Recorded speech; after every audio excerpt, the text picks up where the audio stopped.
I should start with a clarification. It sounded as if both of us write for children. I don't. The real children's writer is here. And so it's Shobha to whom I'll be addressing questions about being a children's writer, what it takes, what the pitfalls are, what the best bits are, and all of that. So it's really a session about Shobha's writing. And we've already had one on mine, so I'm very grateful to the festival for organizing that. The title of this session is Why I Write for Children.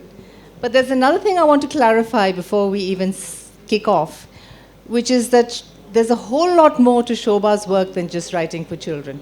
Shobha is also a poet, an editor. She's been an advocate and a fundraiser for, I think, specifically people with disabilities, possibly in other sectors of social work as well. And most recently, I think this for me was the big thing, because this was when I really sat up and took notice, because I'm not much of a reader of children's books. But she recently won a glittering national award for her voiceover work. Now, some of you might wonder even what voiceover work is. So we will definitely get to talk about that in due course. We have an hour together, and you also have time for some Q&A at the end. So those of you who might either have children of your own whom you're trying to introduce to reading, some of you might be teachers wondering how to introduce children to the business of writing. So there's all those areas that you can explore with an expert, a consummate professional like Shobha at your disposal. So I think what I want to ask first, like I said, there's lots of things to talk about in terms of Shobha's other careers and other interests. And she says, I think somewhere in one of your introductions I read, that your work is informed by your life. I tried to figure out if I knew what exactly that meant. Maybe you can clarify. Yes, please. Is your mic working? Hello? Just somebody turn this on? Hello? Oh. Good afternoon, everyone. Thank you so much for coming under this tent to listen to us talk about children's writing, talk about the genesis of my work. Thank you so much, Jaishree, for your very generous introduction. Very kind of you to sort of bring me beyond the realm of children's lit. It is true. I have said that a lot of my life has informed my work. What I mean by that is I am a professional voice talent. I'm also an author of children's literature. I've written now this biography on my mother. I've worked with people with disabilities. And in some ways, there's a common thread that sort of ties to all of that. And that is that I have primarily been a storyteller of some kind or other my entire life. And it's not surprising, because I grew up a long time ago, a time ago when we didn't get television in our household, I think, till I was a teenager. And books were our life. Words are what captivated my interest. We played games where we told stories to each other. We did that sort of thing. But not to sort of simplify it, using words to tell stories, what I mean by that is when you are fond of the written word, when you're fond of the power of language to help you communicate with the other person, which is essentially what words do. We're all storytellers in different ways, but by using stories, we make connections with people. And so I see myself as a communicator that makes connections. And so working, for instance, in the disability arena, it's essentially I used words to either write what we call technical writing, grant writing, which may sound a little stilted, but essentially it is the power of the prose. It's the power of the stories you tell about problems, projects that need funding that bring in the dollars, right? And the same thing as a voiceover talent, it is using my voice, the sincerity of my voice, to help either bring someone to an audiobook that they want to pick up and listen to, or to a product that I'm trying to sell, or a technical manual. My voice is often used in these sort of scientific, the beta testing of a project or a product, and sometimes, I'm able to sort of mask my ignorance of a lot of the technology by being able to speak it with some with some sort of clarity. But again, I'm drawing people to the product by the way my voice is used. It's the same thing with writing stories. You use your words, your imagination to make that connection. Was correct me if I'm wrong, the voiceover award, the national award that you won, was that for one of the Kerala tourism campaigns? It was indeed. I don't know if it was a Kerala tourism campaign. I'll tell you a little secret. I haven't seen the film yet.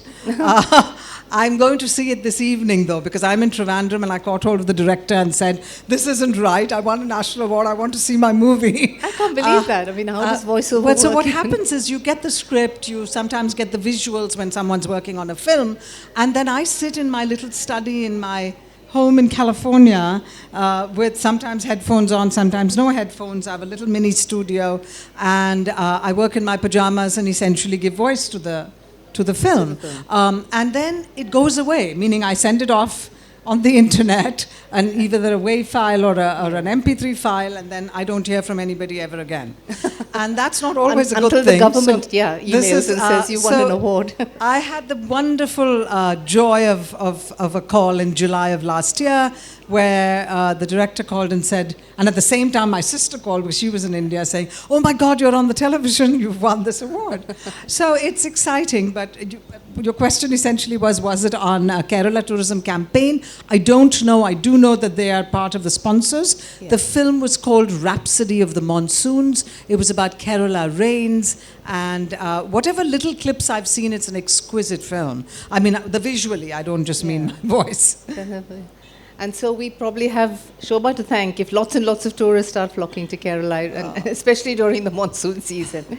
So this business of using your voice to attract people, I mean, your voice is now becoming an increasingly powerful one in attracting children to books. And obviously that's what this session is primarily about. So I think I want to ask you a bit about that and what it is that led you, because I think although you have multifarious interests and you're very good at doing a lot of things, and I think this is a Tharoor sort of trait, isn't it, to be very good with words. So I'm not entirely surprised at all the things you do with your voice. But children's writing seems to be now gradually taking precedence, if I've read that correctly, in your work. What is it about children's writing? It's something I've never even attempted, as I confessed to our audience. So what is it that drives you to write for children? Well, a couple of things. One is I'm a mother now. I've been a mother for a while. I'm a grandmother now. I am telling stories to my grandchildren. I am spending... And Jaishree, do you mind if I address the audience and not look at you? Please only because as a voice talent, I feel the voice carries that way. And if I'm only looking at you, you're not going to hear my answers. So apologies for that. No, that's fine. I'll get you back to me when I have to ask my next question. Thank you. Children are around me all the time. I care. Two answers, really. The first answer, as a children's writer, I'm writing about children, writing for children, because I really believe that what children read today is sort of informing the kind of adults they become later. So I take my job rather seriously and responsibly. And I'm fairly sure that other writers do as well, other children's writers. I think it's, I don't think of my children's book as just something somebody picks up, reads, and puts away. I think of it, and I'll talk a little bit about the kind of books I've written, as books that hopefully will stay on your bookshelf or in your home library, and that you'll go back to time and time again and discover things about or things from the book. And I think that is important. First of all, apart from literacy and the importance of reading, which I really think is so wonderful, it is also very difficult in today's day and age when we have so many sort of competing impulses, both the visual medium as well as audio sort of text, as well as video games. Your telephone is a huge distractor. Your smartphone is a big distraction. There's so many ways in which children can be entertained these days that the onus is on us to sort of come up with something that engages them. So it's a huge responsibility. I've never thought of children's books as something not challenging. It's always been something that I think is really quite an interesting sort of writing exercise.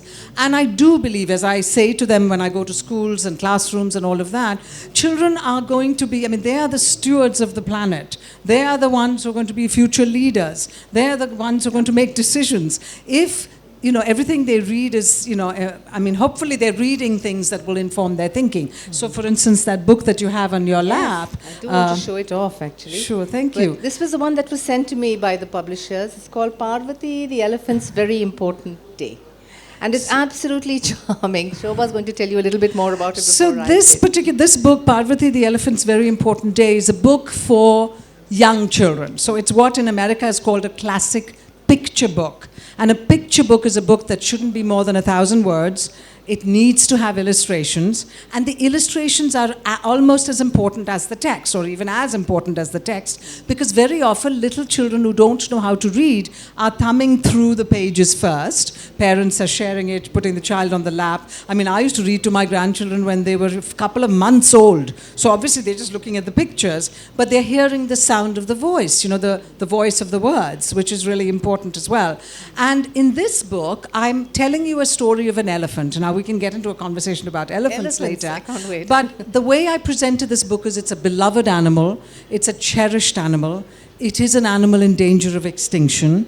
It is an animal that is loved all over the world. I mean, whether it's an American child looking at an elephant in a zoo, or my grandchildren or my own children coming to Kerala and getting excited the first time they saw the elephant come into the Tharawad or whatever. It's an elephant that's gentle and wonderful and beautiful. I was also very lucky to have seen elephants in safari in Africa, and I learned so much about them. The elephant herd is like a joint family.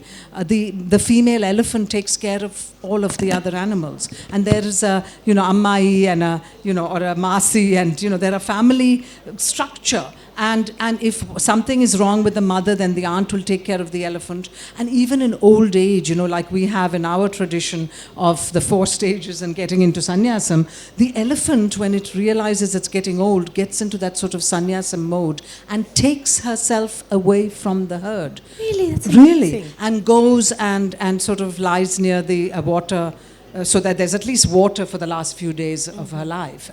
It's an incredible, I was so moved, and to see elephants in the wild is truly, it's almost sort of tear-producing, it's that beautiful. And this was the time when I wrote the story, was the time when we had all that criticism in the West about the horrible story of the pregnant elephant that had died in India. And it was an accident. It wasn't that somebody went... The pineapple laced with the bomb. Yeah. Or not laced, but with the bomb embedded in it, and the elephant accidentally ate it and died. And so then of course there's all this conversation about not just conservation, but also about elephants that are creating damage to crops, etc., etc. I thought it would be nice to tell a positive story, and I did this as a rhyming picture book. So it's done entirely in rhyme. It's a poem, but it's a poem story. So it's a rhyming picture book. And what I did is break a little with traditions, and that's what I try to do when I write my stories, is that we have Parvati carrying the Tidamba. We have Parvati, the female elephant. And people will tell you, oh, but most of the temples, it's the Tuskers that are given that job. And I said, that doesn't matter. This is my literary license. The female elephant can do anything the male elephant can do. Exactly. That it's not about that. It's about the fact that this female elephant can go out and do something exciting, and she's the only one who actually holds on to the responsibility of her task.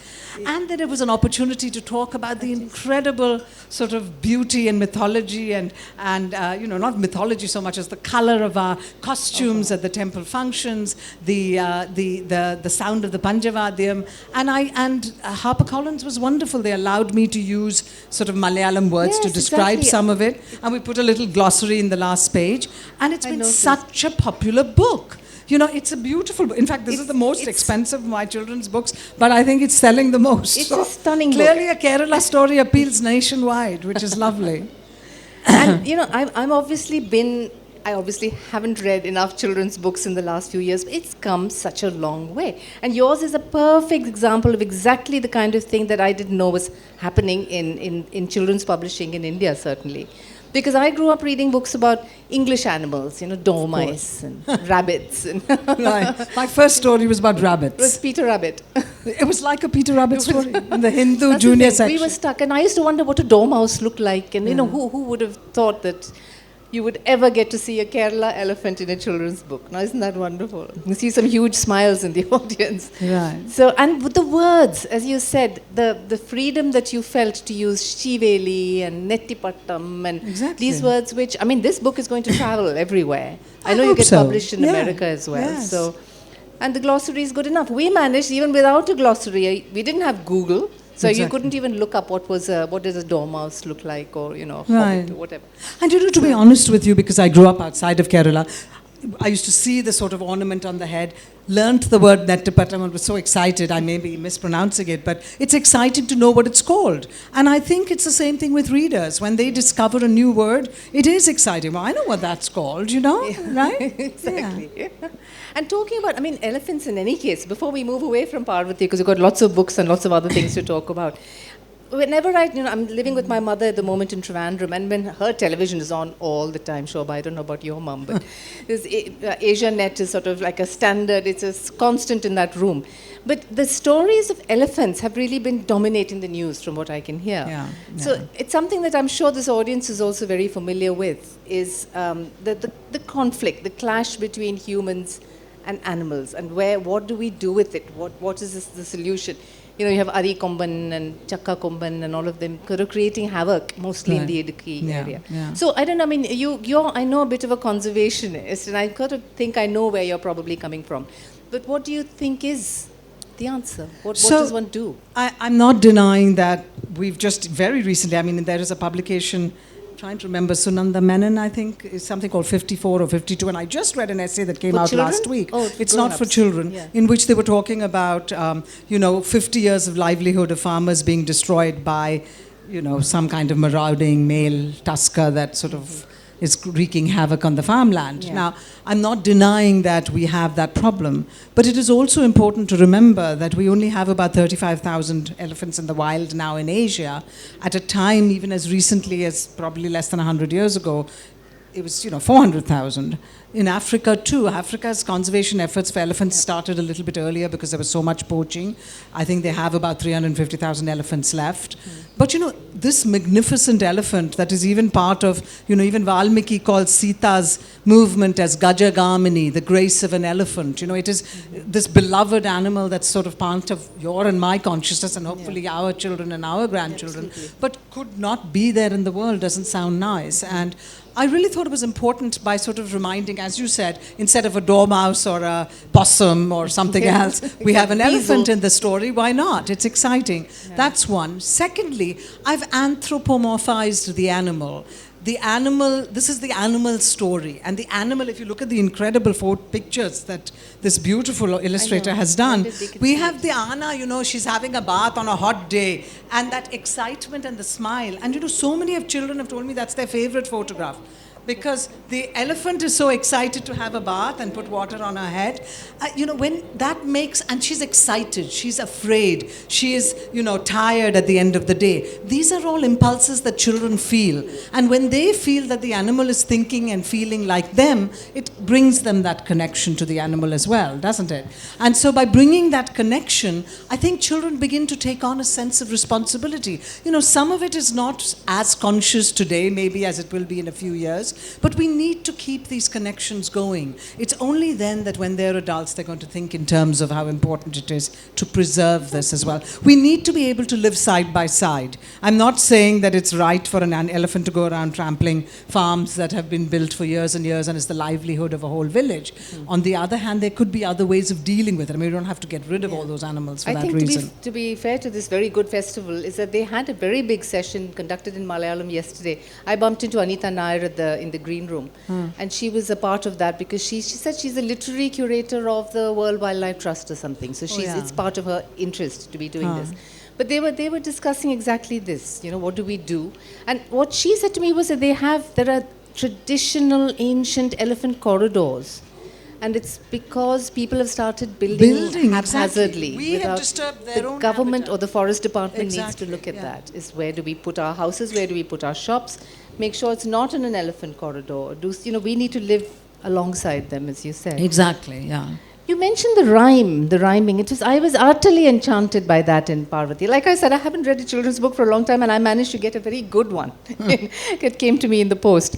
So, why is there a reason for that? Do you think that's particularly attractive to children? Is it just making your life as a writer more fun? Well, I like writing poetry, that's true. And I like writing poetry for children because I like the sound of words. And even when I write in prose, one of my quirks is that before I send it off to the publisher, I read each sentence out aloud to see if there is what I consider the sort of, it's not so much the grammar, it's the music of the line. It needs to sort of fall in place when I speak it aloud. If there is, I mean, I catch my dangling modifiers without knowing grammar necessarily, even though I have studied English literature, because I can tell it just doesn't speak as well, when you speak it. The line. So for me, the music of words is important. I like a rhythm. I like the tone, the musicality of words. They truly make my heart sing, as someone said. Yeah. So I wrote this singing, in poetry. And I have a picture book of, not a picture book, I have a poetry book as well. And part of that is because I'm discovering in my meetings with children that while there are many children who like poetry, there are many who don't. They're very intimidated by poetry. Yeah. They keep saying, oh, poetry, we don't like poetry, we like stories. Poetry has a rule, poetry has rhythm, poetry, that kind of response. And I said, yes, it's true, it does have structure. You can have unrhymed poems, but poems do. A sonnet is a 14-line poem, and it can't be a 20-line poem. But that doesn't mean that the sonnet can't be about you and me together, or about a teddy bear, or about school, or anything else. And that's what I've done in that book, is I've presented 9 poetic forms. It's called It's Time to Rhyme. And 9 poetic forms in the form of the form. So in other words, the sonnet is in 14 lines. It's got iambic pentameter. It ends with a couplet. You can hear the long syllable and the short, the da-dum, the da-dum, da-dum, that sound. A sonnet is an interesting poem.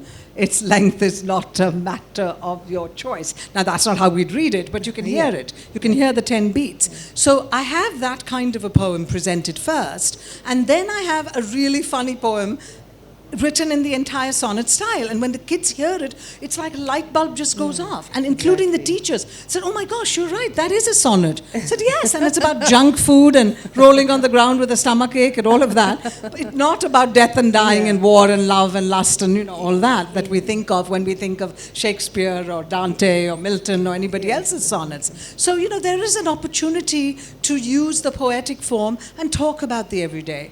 I also do want to say, and I want to give you a chance to talk more, but I was just going to say it's very, very important for me as a global citizen, because I have spent a lot of time away from India. It seems now to my friends back home in California that I spend more time in India now than I do than in California, because I can. My children are grown, they're gone, and exactly. I feel like it's me time now. I can do what I want to do. Not? Right. Yeah. But I think it's very important for us to realize that children all over the world, each of my books, I'm hoping, are books that will resonate with readers both here and there. So in other words, the affection of a child wanting to throw away, the affection for a parent, or a child throwing away her lunchbox food and eating junk food, this is a universal impulse of all children. These are not, American children or Indian children or anybody else. And it's the same way throughout the book. The stories all have a sort of universal theme or universal impulse. Yeah. And the second half of the book is full of that kind of connection. Then that's an absolutely wonderful one, Time to Rhyme, because I really did want to make a point of telling people about it. So I'm glad you have. Because that was one that I think I caught glimpses of on Twitter. I was probably following some of your poetry on Twitter or something. And I saw somewhere, I did see excerpts of, or am I thinking of the limerick? The limerick book. Because I wanted to put in simple poetic forms as well. Yeah. The haiku is in there as well, because otherwise the whole idea is not to intimidate, but to give children the same pleasure in poetry that I have. Yeah, and like you said, reading it aloud, they're actually hearing what the sound should be like, isn't it, of a sonnet. Exactly. We're talking about rhyme and poetry and people hearing things. Is there something we can offer our audience in terms of reading? Would you like me to read a poem? Parvati, if you want, or if you have something else. Parvati is too short in some ways. It's probably better for them to discover it on their own. Parvati, I would say, is worth buying partially for those gorgeous illustrations. There's a rhyming prose, and there's a rhyming sort of words in there as well. But so this one is called It's Time to Rhyme, Poems for Kids of All Ages. It does have an American edition, and that one was called How Many Lines in a Limerick. But I'm really partial to this edition, and I can say that in Trivandrum. Priya Kurian's illustrations are really delightful. They sort of catch the whimsy of my poems really well, and it's a lot of fun. What I'll do is, since I talked about sonnet, I won't read you both, because I've already told you the first 2 lines of a sonnet sonnet is an interesting poem. Its length is not a matter of your choice. Its length is predetermined at the start. 14 lines in total, not a long tome. That's how that one goes. I'll read you the funny poem, which is also a sonnet, so you can hear the iambic pentameter and you can hear the 14 lines, and it's just a light poem. It was called When Mummy Was Away. I packed my own lunch when Mummy was out, with sweets and treats, since she wasn't about. Took out the salad, threw carrots away, put in some cookies, a packet of Lay's.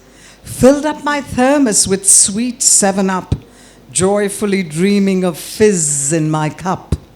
Pulled out my sandwich, added some cake. This was a great lunch, I made no mistake. But something went very wrong with my plan. You don't want to look in the garbage can. Through recess, I lay on the ground in pain. I'll never try packing my lunch again.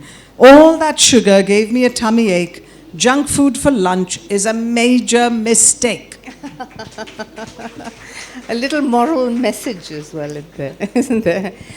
Actually, that does make me want to ask you about moral messages, because is it difficult to separate that out from children's books? Do you think they should be contained? They should be there subtly, however subtly presented? Or well, you will read, I think many of us, most children's writers are adults.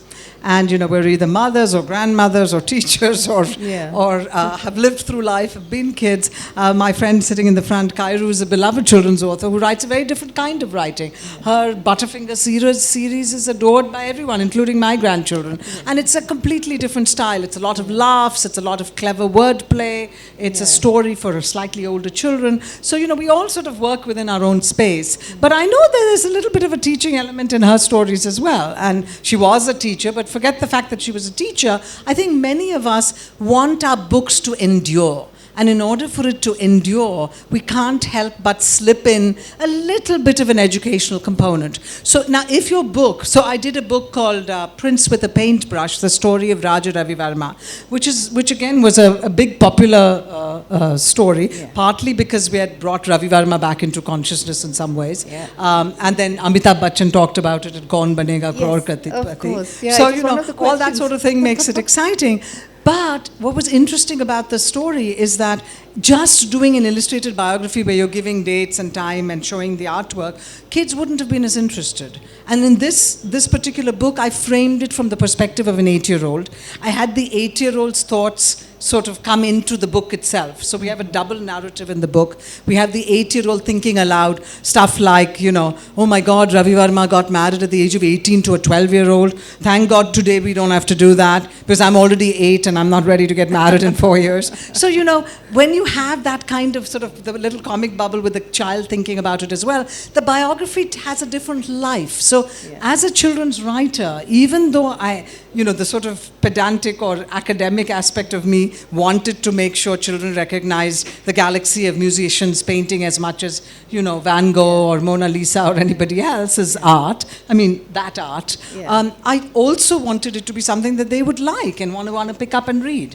So, you can expect a good publisher to sort of produce it with some good art or colors and all of that. But just the colors are not going to sustain your book. You've got to have a little bit more for them to go back and do it. And now I find out it's being taught it's part of their curriculum in the 6th grade in Bangalore at the Brigade School. Really? Yes. So not even so I'm like, wow, that's great, terrific, So it sort of takes a life of its own when you do it. That is true. But it is true. I do slip in a little bit of even in the Parvati book, which is only 1,000 words, we have some Malayalam words that children can pick up. And the essential message about it does, and it sends a message about animals. Exactly. Yeah. I would love that limerick as well. Do you have, before you put your book away? Oh, do you have a limerick? I have a soft spot for limericks. Well, I find when them we hilarious. were growing up as teenagers, limericks were the naughty poems. But this is not naughty.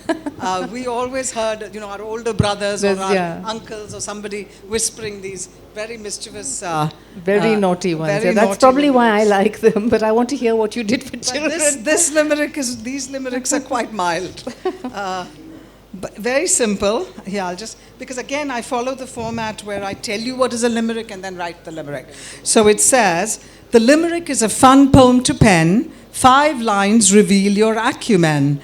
2 lines start the rhyme, then a couplet keeps time, and the last line rhymes with the first again. So very simple, but I've used the form of the limerick to tell you what it is. But then here's one. It says, I'll tell you a tale that's not long of a man who spoke only in song. If you ask him the time, he replies with a chime, and it sounds like he said, ding dong. That's it. Yeah. I want to know a little bit about Indie alphabet as well. Now that's a book I haven't looked at. I've don't have that with me. No, but what is it about? I know that the concept was an interesting, unusual one. So Indie alphabet was probably one of the, I did publish before that in India, but it was the first book I published in America. I was part of a few anthologies, but this was the first standalone book. And I wrote it. And people say, did you write it for children in America? And I said, no, I've written it for children in India too, except I haven't got an Indian publisher for it. It's only available in America, and you can buy it from there, but, it'll cost you 2,000 rupees to read the book. So, most people won't do that. But it's a picture book with a difference. I feel like there's so many alphabet books about India, but I wanted this to be a book that shows you different aspects of India that don't always pop up in those alphabet books. So even though you do have some familiar places like Agra or Srinagar, you also have Turu in Meghalaya. Made sure that we covered from north to south, from east to west. The book was produced as a large coffee table book. It's about this big. It's hardcover with lots and lots of illustrations, and is marketed at a very high price, like an adult book. Partly because it is a book that is supposed to last throughout your life on some, it says how they design it. So you are supposed to have someone read the book to somebody else when they're very little. So it's a preschool book, just looking at large images of different places you visit on one level. On another level, it's a springboard for a conversation about India, because at the bottom of every page, I have fun facts that can be looked up and discovered. We talk about Howrah Bridge being one of the longest cantilever bridges, etc. So you can discover what is cantilever, where is Howrah Bridge, etc., etc. So each page has a map with a pointer to tell you where in India we're going. Each page has poetry, and that's the literature. So I always say this has literature, geography, history, fun facts, and art all in one book. Fascinating. That I really do. Is it available here now? It is available in India, but as sold from the Americans, so distributed. Imported, so it'll still be. Nevertheless, it's something that needs to be. Maybe one of your Indian publishers needs to get wiser and to make it available. Anyone listening? Anyone there? Publishers? Maybe we'll get Mathrubhumi books to do a Malayalam version. Not a bad idea. Yeah. Which reminds me about the Malayalam translation you're going to be launching tonight. Can we talk a little bit about that book? I reviewed this book, which we're going to be talking about, for the Times of India. And I was utterly captivated by it, because I know the Tharoor family slightly, and the person in that family I'm fondest of is Shobha's mother, Lily Auntie, I call her. She's probably a universal Lily Auntie to some extent, isn't she? A lot of people know her as that. She wants you to call her Ammai, though. She's now decided, I don't like the word auntie, you have to call me Ammai. So everyone is remembering to change that. She's rediscovering her Indian roots as well. But that book, how... do you want a little break to refresh yourself? No, that's all right. So where did that book, what was how did it... It's not everyone who has the opportunity to have a biography written about them by their own daughter. So I felt it was like the most wonderful gift for a person at Lily Auntie's age to receive. I felt immensely guilty, obviously, that I hadn't done this for my mother. but some people did you beat us all to it, Shobha. Well, thank you. It was a privilege to be able to sort of reflect on my mother and to write a book that in some ways will be a book that the generations that follow could enjoy and learn from. To be honest with you, it wasn't my idea, so I can't really give it a big plus and sort of pat on my shoulder. As I was publishing children's books and sort of building a reputation in India as a writer, I was approached by Penguin, and they asked me to write a biography of my mother, and I turned them down. I said, no. She usually tells us 3 stories about herself, and 3 stories doesn't make a book, and I'm not going to do it. they refused to go away, and that's the truth. I mean, honestly. So they kept coming back and said, no, she's quite remarkable. And then it was Mother's Day 2020, I think it was, and one of my brother's dedications to my mother on Mother's Day, an essay he had written, was reprinted again on Twitter. So the man sent it to me again, the commissioning editor, and said, see, she renewed her driver's license at the age of 82, she climbed on the election vehicle, she's done all these remarkable things. Says, today's generation needs to hear this story about her. She's really quite remarkable. So finally, because, our whole Tharoor DNA is don't give up on challenges, I sat down one day and said, okay, maybe I can do this, but I'm not going to do what he wants, which is a biography, starting on day one and sort of continuing on, and several hundred pages of every detail of my mother's life. I said, as a children's writer and sort of as the kind of writer that I've been, I thought, let's see how we can look at Mummy's story in a sort of simple and interesting way. Since what the man was saying is, we want a story of your mother's life that will inspire the next generation. Mm-hmm. That is the piece that sort of got into my head, and I thought that makes sense. Mm-hmm. So I sat down and wrote up a little proposal and said, okay, I'll write about 13 or 14 chapters. I'll start with Kollangod, where she was born, and we'll come up all the way to her renewing her driver's license and climbing on election vehicles and all of that, to present day. But what I'm going to do is write you separate chapters that follow the timeline of a biography, but will essentially be that each chapter will show us a sort of teachable moment in her life. Yeah. And so I did it in a very, very simple way. It's a simple, but I still think it's quite a special book in many ways. It's a cross between a memoir and maybe self-help, if you want to call it that. I think it's filed in Amazon under all of those categories. It is also a very interesting blend of first and third person. So that's exactly. Well. And I thought to make it feel a little sort of familiar, and it's like my mother's voice, I have the first part of each chapter is written in first person. So it's my mother's reflections. The reflections are actually all my memories of my association with my mother all these years. Only some pieces of it did I need clarity on, and that I would check with siblings or my mother. Mm-hmm. She's getting to an age where she really doesn't remember all the details. She remembers specific details on important aspects of her life that she wants to make sure is in the book, but beyond that, the rest of it, she says, oh, I So these were actually memories. And, I was very fortunate that my father died almost 30 years ago, and my mother has really been an incredible force all those years. So in some ways, it is that awareness of my mother that has sort of crystallized or come through in the book. It's not just her as a child is obviously pieced together from stories. Yeah. It's her as an adult and the kind of life that she built independently on her own that makes it extraordinary. Yeah. But as I just want to, not to talk too much, but just to tell you that this is a book that is a tribute to all women. To all mothers. This is not a book just about my mother. It is her story because that's a story I tell.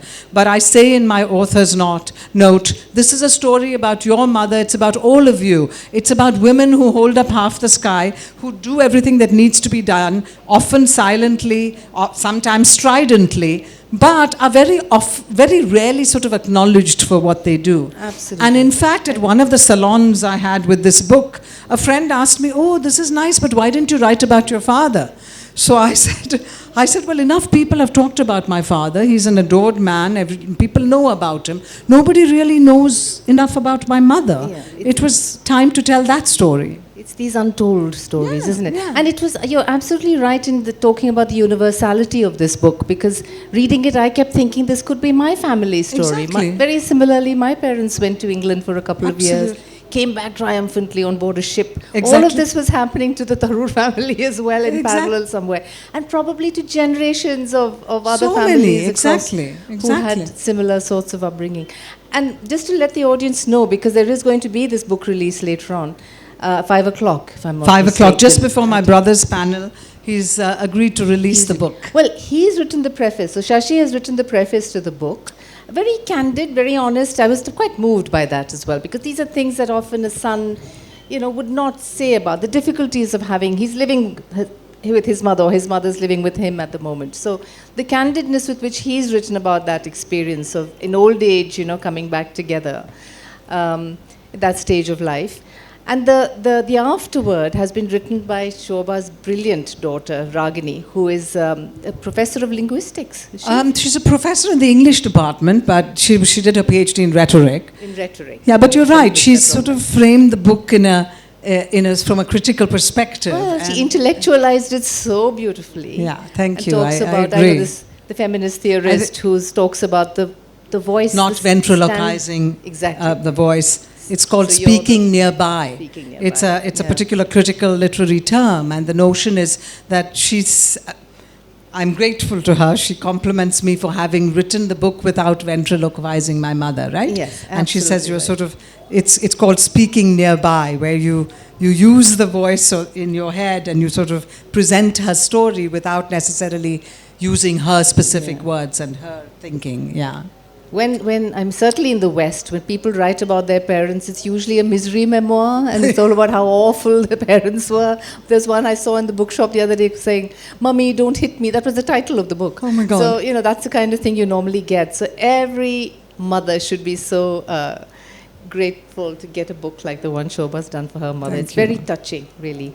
And it does tell a universal story. So rush out there and get it. Thank you, Jen.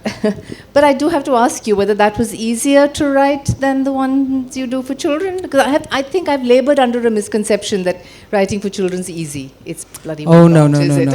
I think you'll get a rap on your head, knuckles for that from the children's writers in the audience or elsewhere in this. It is tough work from what I can It is. In some ways, to keep children engaged is not easy.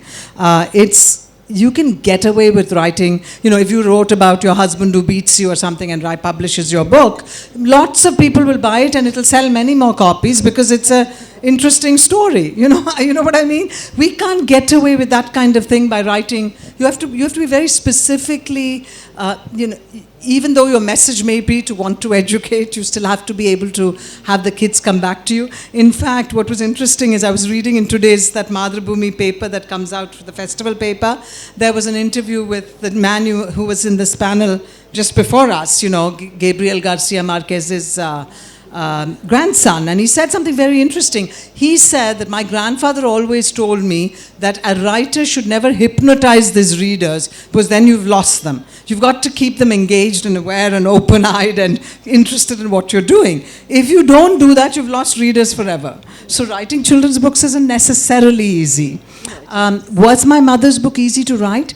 I think once I sort of gathered it, I had to think, for me, the toughest part of writing a book, whether it's a children's book or any book, is how do I want to write it?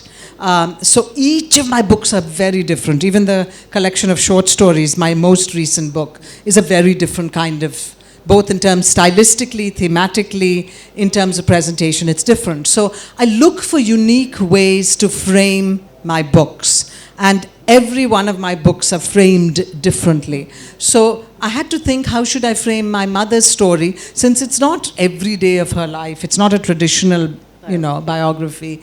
It has to be marginally interesting. So I have these little, some people may call it cheesy, but they're sort of nice aphorisms at the beginning of every chapter.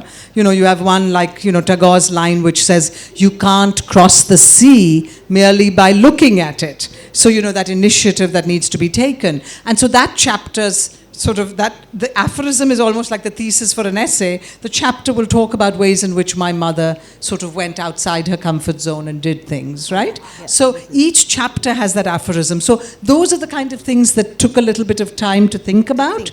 Should I do? Then thinking about the first person and the third person was a literary device that I wanted to use. And I had to be successful, in it through each chapter. So that kind of thing takes time. The writing itself usually doesn't. It's the same thing even with the children's books. I want to think about how am I going to do this book, and then I write. Well, you pull it off magnificently. Thank you. Thank you. Well, I think we have about 10 or 15 minutes now for audience Q&A. So if there is a mic and if someone wants to ask something, do raise your hand. While you're still thinking and the mic is moving around, I do want to ask you one little thing about positivity and children's writing, because that's been bothering me that I hadn't had the chance to. That's a good question, actually. Do you have to be positive and give Amitabh Ghosh yesterday said that optimism is, what is it, overused word, or not, I'm misquoting him, but he essentially said that optimism is something that is part of the 20th and 21st centuries. He says those of us who, I mean, not those of him, but, the people who grew up in a time before that, who just got on with it and did what needed to be done. We weren't always trying to make every picture positive or every situation look at it from an optimistic lens. So that's one way of looking at it. But as you can tell, and then, of course, I asked this to my friend, the Chucky poet and writer. I said, I read this and I was thinking about it for a long time. I heard on Desert Island Disc, Malcolm Gladwell said that making people laugh is the easiest thing to do, making them cry is much harder. And yet, when we're writing to children, I thought, oh, that sounds, you usually think it's really hard to make people laugh, right? Yeah. I'm not very good at making people laugh. I probably would do okay making people cry. So for me, I think it's the success of a humorist is incredible. I think it's wow. If you can do that, you're really smart.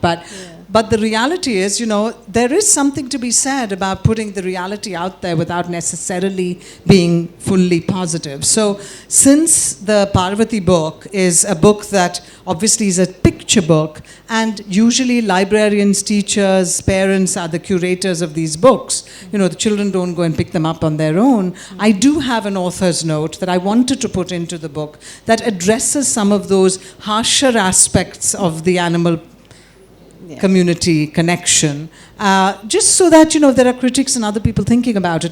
But the story itself, I wanted it to be positive. I wanted children to enjoy the story of Parvati. So you've got to sort of make that decision. It's a balance. It's a balance.